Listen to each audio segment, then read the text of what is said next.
Hello friends, welcome my school tutorial. And आज का हमारा टॉपिक है चेक कंस्ट्रेंट। जी हाँ, आज हम चेक कंस्ट्रेंट के बारे में सीखेंगे। सो फ्रेंड्स, चेक कंस्ट्रेंट क्या होता है? चेक कंस्ट्रेंट चेक्स और validates the value before insertion और updation in a column based on given condition. तो चेक कंस्ट्रेंट के अंदर हम क्या करते हैं, किसी कॉलम पे एक कंडीशन लगा देते हैं, जिससे क्या होता है, जब भी एक नई रो इंसर्ट होती है तो वो उस कॉलम के लिए वो कंडीशन को चेक करती है। अगर वो जो डेटा है वो उस कंडीशन को सेटिस्फाई करता है तो वैल्यूज इंसर्ट हो जाती हैं, अदरवाइज वैल्यूज इंसर्ट नहीं होती हैं, एरर दे देती है। ओके, सिंपल सा एक रूल है। तो उसके लिए हमने पिछली वीडियो में जो टेबल ली थी वही मैं यहाँ ले लेता हूँ। तो ये मैंने पिछली वीडियो में टेबल समझाई थी जिसमें हमने डिफ़ॉल्ट कंस्ट्रेंट अप्लाई किया था, डिफ़ॉल्ट कंस्ट्रेंट सीखा था। ओके, तो इसी को हम यूज़ करेंगे। चलिए, तो यहाँ हमने क्या किया था, एक टेबल क्रिएट की थी जिसके अंदर हमने ये नेम लिया था, सैलरी लिया था, जॉइंट ऑन डेट ली थी, जिसके अंदर हमने डिफ़ॉल्ट कंस्ट्रेंट अप्लाई कर दिया था। ये दो रोज़ को हमने इंसर्ट करके दिखाया था। ओके, तो फ्रेंड्स, लेकिन इसके अंदर भी एक मिस्टेक है। इसके अंदर प्रॉब्लम क्या है? इसके अंदर प्रॉब्लम ये है कि मान लीजिए मैंने इसको ही ले लेते हैं या इसको ले लेते हैं। मान लीजिए मैंने सैलरी, जब मैंने सैलरी इंसर्ट कर रहा हूं तो सैलरी में मैंने मान लीजिए माइनस में इंसर्ट कर दिया। ओके, तो मैंने माइनस वैल्यू पास कर दी और मैं इसको एक्सिक्यूट करता हूं तो आप देखते हैं इसने इसको एक्सेप्ट कर लिया। और अगर अभी हम सिलेक्ट करते हैं, मैं सिलेक्ट करके भी दिखा देता हूं, सिलेक्ट स्ट्रिंग फ्रॉम EMP, तो अभी आप देख सकते हैं यहाँ पे राहुल, अमन और अमन, ये दूसरा जो मैंने रो इंसर्ट की है, इसमें क्या किया इसने, सैलरी माइनस में कर ली, लेकिन किसी की सैलरी माइनस में तो हो नहीं सकती। ओके, तो इसका मतलब ये डेटा जो है ये इनवैलिड है। ओके, तो इस इनवैलिड डेटा को हमें रोकने के लिए हम क्या करेंगे, चेक कंस्ट्रेंट अप्लाई करेंगे। तो उसके चेक कंस्ट्रेंट अप्लाई करने के भी दो तरीके हैं। पहला तरीका तो ये है कि आप जब टेबल को क्रिएट कर रहे हैं तभी आप क्या करोगे, इस सैलरी कॉलम पे आप क्या करोगे, एक चेक कंस्ट्रेंट लगा दोगे। यहाँ लिखेंगे चेक, नॉट नल के बाद लिखेंगे चेक, और चेक में हम कंडीशन पास कर देंगे सैलरी इज ग्रेटर देन 0 और equal to 0। Okay, greater than और इक्वल टू 0।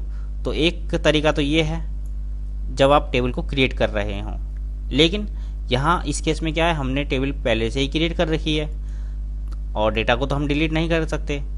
तो मतलब हम टेबल को तो डिलीट नहीं कर सकते। तो उस केस में हम क्या करेंगे, उस केस में एक और तरीका है।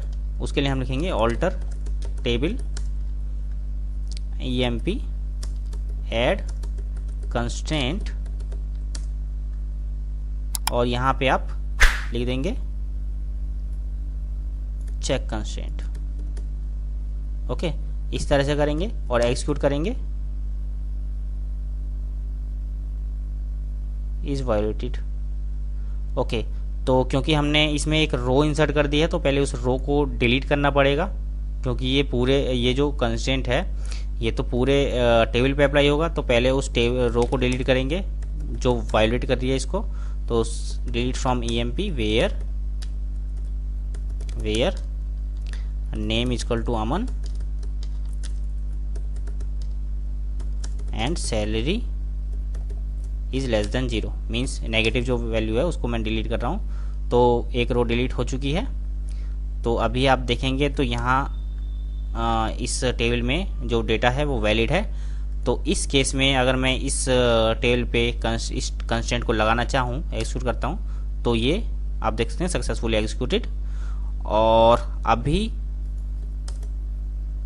इस टेबल में ये ठीक है।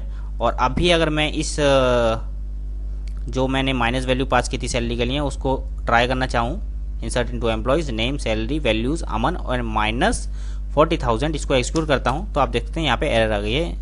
क्या एरर है ये? Check constraint EMP check 1 is violated. Okay, तो फ्रेंड्स ये क्या करता है, EMP चेक 1 इज वायोलेटेड। तो इसने क्या किया है, दरअसल यहाँ पे जब हम यहाँ पे ऑल्टर टेबल कंस्ट्रेंट को अप्लाई कर रहे थे तो इसने बाय डिफ़ॉल्ट एक नेम दे दिया है कंस्ट्रेंट को। चाहे तो आप कस्टम नेम यहाँ पे दे सकते हैं। मान लीजिए हम लिख सकते हैं चेक सैलरी इस तरह से भी लिख सकते हैं। और अगर आपको इस कंस्ट्रेंट को ड्रॉप करना है तो आप ड्रॉप कर सकते हैं। उसके लिए आप लिखेंगे alter table emp add drop constraint, और जो यहाँ पे कंस्टेंट का नेम है emp check 1, वो आप यहाँ पे पास कर देंगे emp check 1, और इसको आप ड्रॉप कर देंगे। ओके, तो यहाँ से आप ये ड्रॉप हो गया। अगर आप यहाँ पे इसको देखेंगे तो अभी इंसर्ट हो गई, क्योंकि यहाँ इसमें अब चेक कंस्टेंट अप्लाई नहीं है। तो दोबारा अगर आपको कंस्टेंट को अप्लाई करना है तो दोबारा इस नेगेटिव वैल्यू को डिलीट करनी पड़ेगी, और दोबारा से हम क्या करेंगे, चेक पॉजिटिव सैलरी।